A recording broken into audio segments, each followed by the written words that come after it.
To the Accelevents auction video series. In our next step of event setup, we will activate payment processing for our silent auction. So payment processing allows your guests to pay for their bids using credit cards. It's really easy. It allows them to do this directly from the device and will allow you to take advantage of Stripe, who is our credit card processor. So to do this, we'll click on either the Activate Payment Processing item in our checklist, or we can always navigate to our Settings Credit Card Processing page.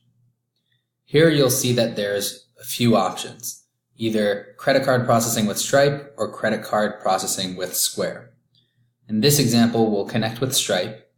Now, I already have a Stripe account, so this setup will be very quick for me. But for those of you who are trying to set up your new Stripe account, you can do so by clicking on the button. You'll receive a pop-up and can actually start your activation from there. So you'll follow those instructions and prompts from Stripe, and then you'll be all set to accept credit card payments for your event.